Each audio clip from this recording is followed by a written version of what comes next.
shirt guy here. Today's video, I'm gonna be showing y'all why an old TJ Jeep Wrangler is the best, or at least one of the best, first cars for a teen. But first, we have to ask, what is the Jeep TJ? So, the Jeep TJ is a vehicle that was produced from 1997 to 2006. It is a two-door convertible off-roading vehicle or normal vehicle. Now, the thing that makes the TJ special is that it is most considerably by other fans one of the best Jeeps made. Which Jeep is the Jeep Motor Company, which is owned by Chrysler. This one in particular is a 2002 TJ Jeep Wrangler Sport. These also come in regular, standard, the Sport, and as well as the Sahara. This one right now has a hardtop, which you can actually switch the tops on these between hard ones or soft ones by unscrewing some bolts inside. But that's just a basic rundown through what this vehicle is. Also, it's a body on frame, and because it's a still older model at this time, also you can tell because it comes with drum brakes as well as a cigarette lighter that's inside. So without further ado, let's move on to our first reason, which is speed and power. Now, this car is a very slow vehicle with a top speed of, like, if you really push it, maybe 90 miles an hour. And as you can see by its shape, the aerodynamics is not on its side here because of its boxy shape. It's actually more aerodynamic if you take the body off of the frame. But now, moving on to power, or what's under the hood here, and 4.0 liter AMC inline 6-cylinder 242 CI. Yeah, that's it right there. So at the time for these models, this was the more standard, more powerful engine for these for the Sport, Sahara, and later on, which is 2003 to 06, the X. So this engine only produces about 180 horsepower. It's not bad. It'll get the job done. But I mean, it's not the fastest out there. But this engine, it's known for its reliability. Really good. Like near Toyota reliability. And that brings us to our second reason, which is the drivetrain. Now, as far as I'm concerned, the 02 model here comes with which has the option to come with a 32 R8 3-speed automatic transmission, or a MV 3550 5-speed manual transmission, which is what is shown here, which is hooked up to a little transfer case here. Yeah, we're gonna talk about the rest later. Which is really good, because if you get, like, if you're drive off into a ditch on the side of the road, or you get into some mud, you'll be able to get yourself out in case these wheels aren't turning at all. So now the better option out of the two is to get the manual transmission, because so whenever they're driving down the freeway, their right hand is going to be occupied, so they won't have time to be doom scrolling. So we can out the window. Another reason is nowadays in the U.S. the Grand 26, only about 18% of Americans know how to drive a manual, and 1% of cars that are being sold these days actually come in stick. Now, isn't that something? Isn't that like just a great flex to have? It's like a whole different knowledge and understanding. So if you want your kids to have or something special, a right choice. Now, another reason is convertibles. Now, most convertibles, there's always the risk of getting decapitated while you're in them. And now, a lot of convertibles are roofless cars. They might have like some little bars of protection here, but I mean, when you're going down the freeway and like you get flipped, like there's not a lot of protection. So if you got a big head that pokes out still, I mean you could still, it's like a belt sander, just kind of getting scraped down. So the Jeep is special and more protective. And what I mean by in this manner is it's practically kind of squared off here in the back, which it goes under, up around here, goes straight, and back here comes down and goes side. About finishing off the cage or box, sort of. You get what I'm saying. It's got more bar than most. Another cool feature about this is that it already comes padded. So, let's say little Timothy here, he's in the back like, and you come to a immediate stop. When he's over here, he's not gonna hit his head on this and crack his skull open. He's gonna have a little bit of soft cushioning like a pillow. Isn't that nice? You can also see some of the sad framing down here. This white bar.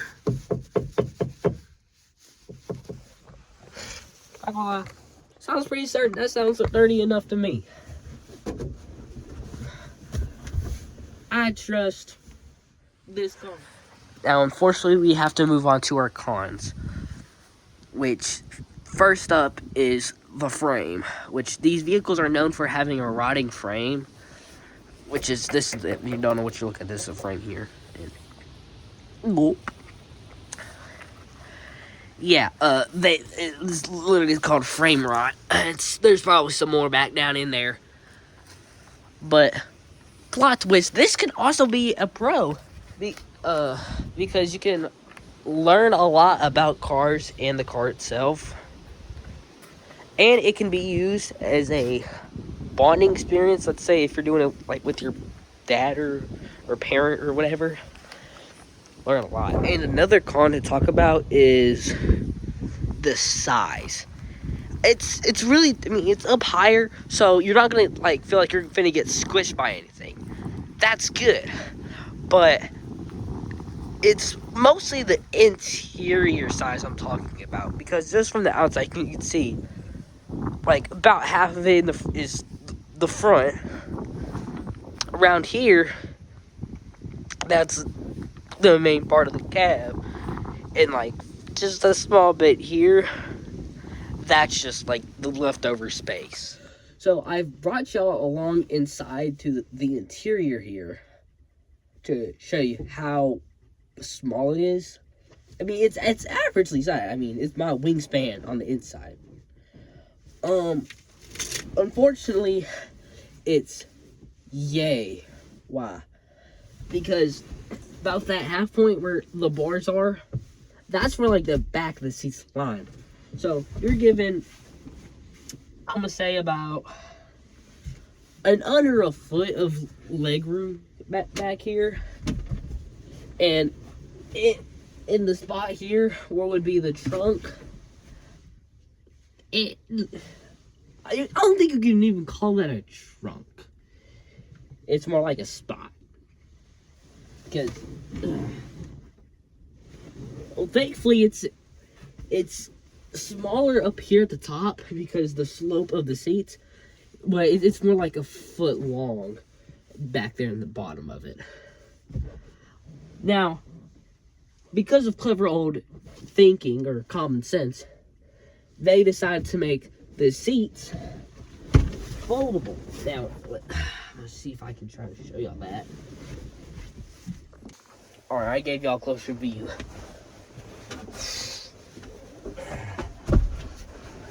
Yeah, no, please. No, yeah. Yowzers.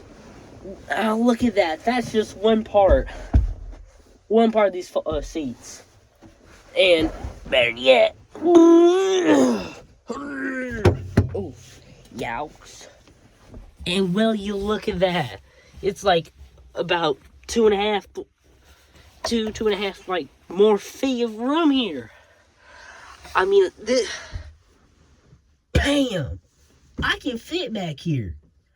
Like, I could probably take a bath here. There's that much room.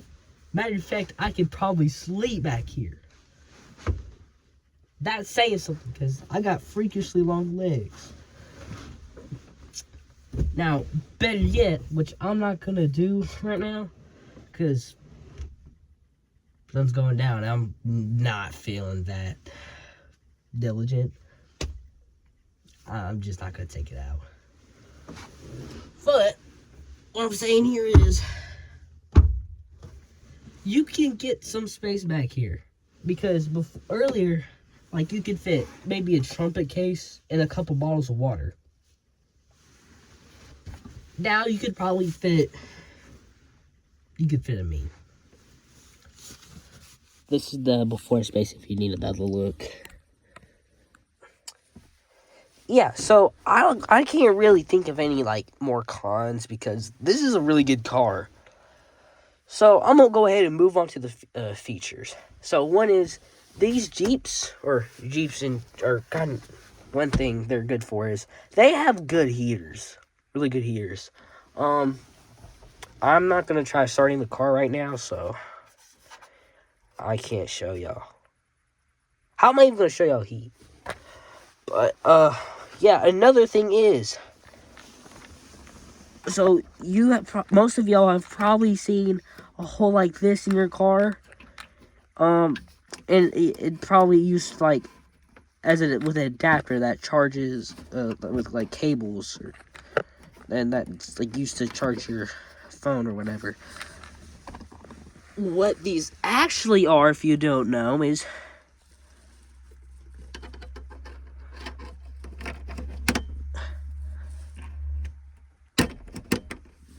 ta-da! Cigarette lighters. These things came from like the 1920s and were originally seen as luxury items in cars. Yeah, so it's the reason why it's not burning me is because it's batteries unhooked. But I mean, so when you press back on these, this thing turns red and it's gonna it's gonna light your smoke. You light your cigarette or whatever. I don't smoke. None of my parents smoke. And this thing's meant to, what it's really meant to be is like the ashtray, but we did a swap where we got a new dashboard, which it looks nice. I mean, it probably would have looked better if the rest of the thing was black. But yeah, we got it. This here, the stock stereo here was it was like an old radio. Here, this is a touchscreen radio. Really nice. This one has a like Apple CarPlay, but we don't use that. We use Spotify, so we probably use the tuner, which is if you probably already seen it, the little pole sticking up out there. You just kind of tune it to the rock station usually. But yeah, so when you get these, they're probably gonna have the stock radio, so you're gonna have to learn all the radio channels. Most of them are gonna be playing modern music anyway, so you'll be fine. Next feature is the listing armrest here in the storage compartment. Really nice, lots of space in there. I mean that's got a little to it, but look at that, really nice. What else can I say? The doors. So this is a kind of in brand feature I think most people know of for the Wranglers. The doors kind of come off, which it's held together by 2 bolts and a strap. I mean, this strap is just the strap is to stop it from going too far. So another thing is because it's not only an older car, because cars at this time still had electronic doors. Yeah, because they didn't have the technology or anything like that. You actually have to roll the window down. So here, well, this one's hard with one hand. Oh, I'm sorry, I'm a weak little kid. Yeah, so you have to roll the windows down and roll them back up. Yowzers. Okay. Oof. Yeah.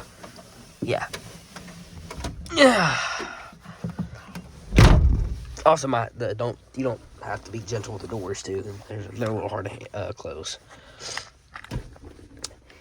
Yeah. These at least as far as I'm aware about the 02 models, they should have an average of around, let's say, somewhere between 14 to maybe 16 miles per gallon.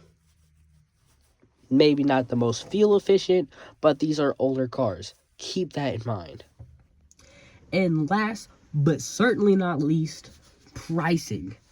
Now, if you do a quick Google search, the average price for one of these is going to go around for about $14,000, which compared to the average of a car car prices today, which is said to be around $50,000.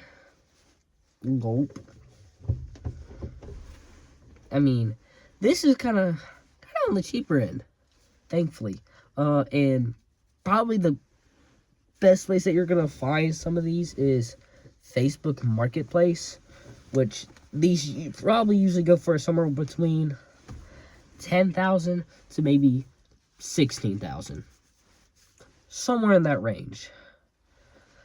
Still, thankfully, on the cheaper end, but they may look like they're at a low price, but then you have to think about repairs and repairing on the vehicle when you have it. So that might also affect it in the end of how much you pay for it.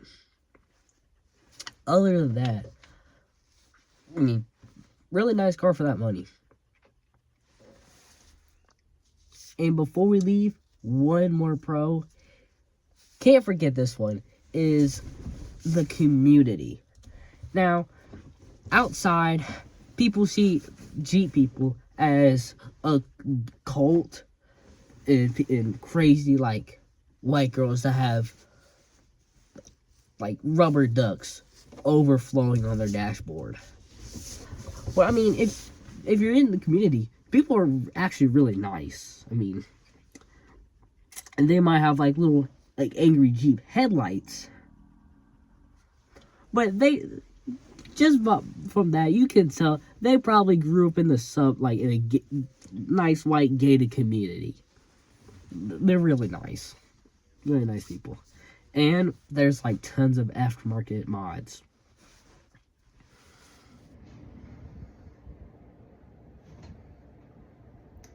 If you like this video, then make sure you hit the like and subscribe button for more.